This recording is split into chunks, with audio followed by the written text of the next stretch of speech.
Halo teman-temanku semuanya, apa kabar? Mudah-mudahan semua sehat ya.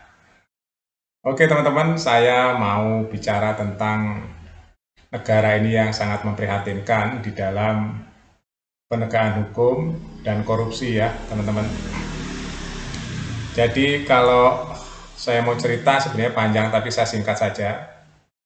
Saya mengamati korupsi di negeri ini sejak tahun 90 teman-teman. Sebelum reformasi. Jadi saya bisa membedakan korupsi sebelum reformasi dan setelah reformasi. Ya, jadi waktu itu saya masih remaja teman-teman, tapi saya sudah aktif tahun 90-an ya, saya sudah kuliah. Waktu itu saya sambil kerja, saya banyak ketemu birokrat ya dari lembaga-lembaga keuangan, macam-macam. Saya bisa membedakan tuh cara kerja birokrat-birokrat ASN saat itu saya bisa tahu langsung karena saya bekerja di tempat yang bisa melihat kegiatan-kegiatan eh, pengawasan keuangan negara. Kelakuan-kelakuannya pun saya diem-diem ya, saya berpikir karena antusiasme saya terlalu tinggi saat itu tentang sistem sebuah negara.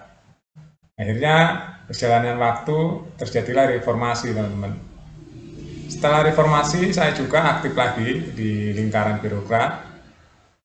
Ya, jadi saya semakin dalam lagi itu mengamati sambil saya meniti karir dan sebagainya, saya macam-macam. Terus saya sempat lama sampai kurang lebih 22 tahun saya berkecimpung di lingkaran ekonomi nasional, teman-teman ya. Jadi saya banyak pengalaman di lapangan ya. Singkat ceritanya itu saya nggak mau menceritakan secara detail ya. Jadi lingkaran yang pasti gambarannya saya mengerti cara kerja, cara modus kelakuan macam-macam birokrat dari yang bawah sampai yang atas ya teman-teman.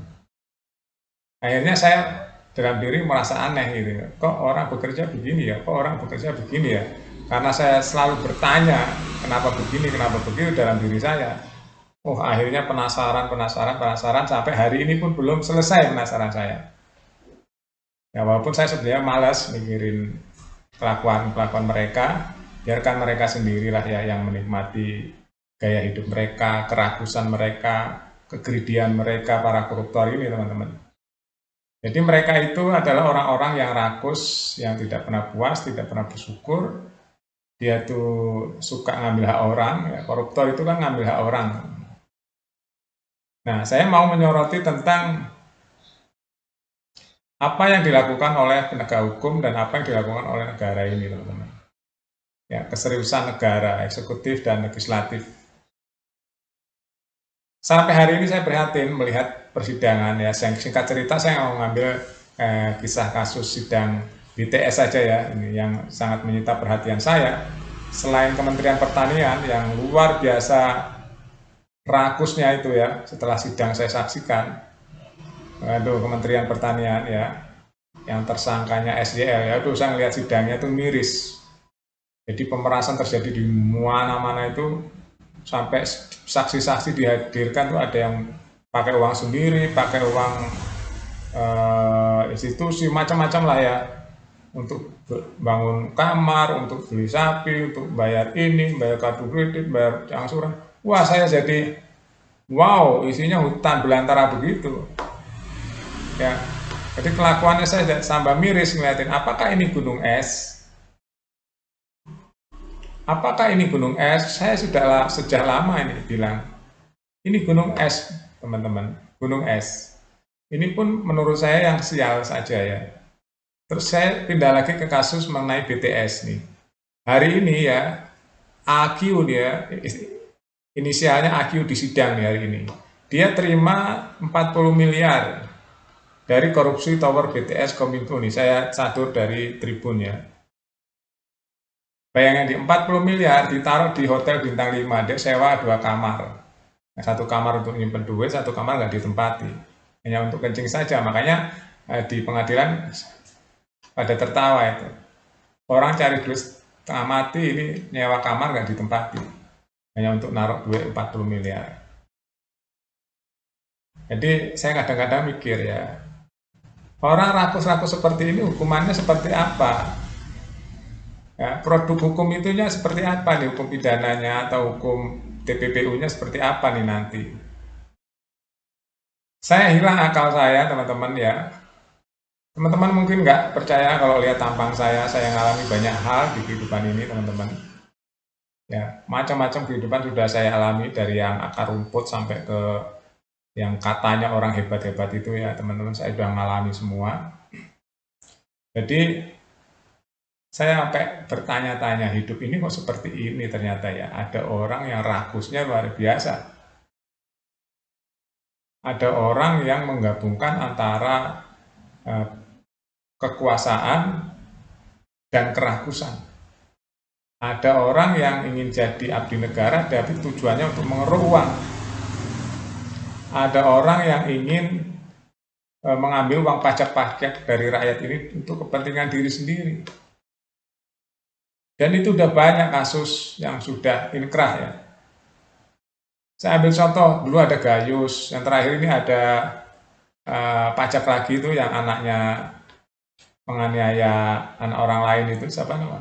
Alun, ya Alun tuh, teman buka sendiri banyak tuh di situ beritanya. Luar biasa ya, bahkan diperkirakan sampai bertriliun-triliun itu. Hukumannya nggak ada yang hukuman menjerahkan, hukumannya ya gitu-gitu aja. Saya sampai berpikir begini ya, teman-teman, hukuman untuk koruptor ini ya, jangan hukuman biasa aja. Selain TPPU, sita aset, ya, hukuman badannya jangan hukuman biasa.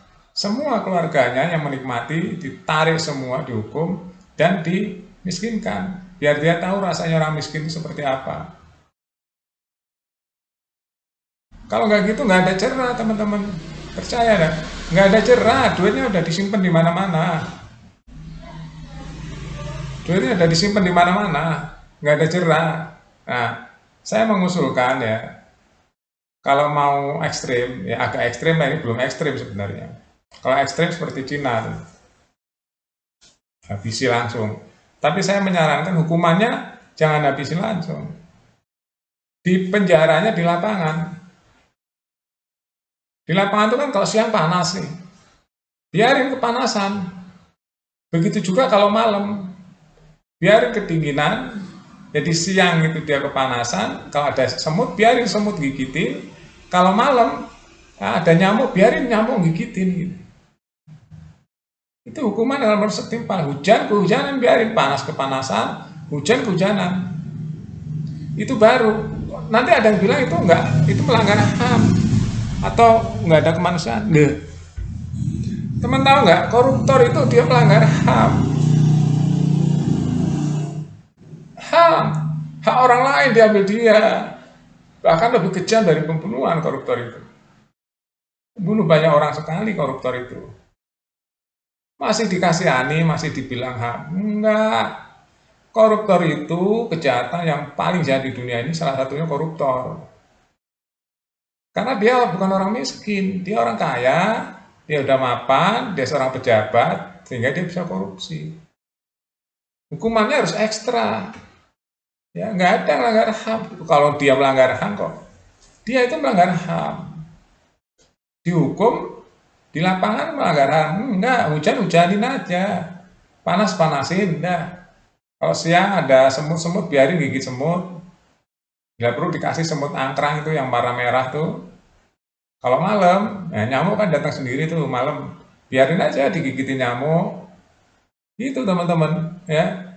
Ini pemikiran saya out of the box ya. Saking pusingnya saya berpikir tentang koruptor ini harus diapain. Oke, itu saja teman-teman opini saya pagi ini tentang korupsi. Saking muaknya saya ngeliat koruptor itu.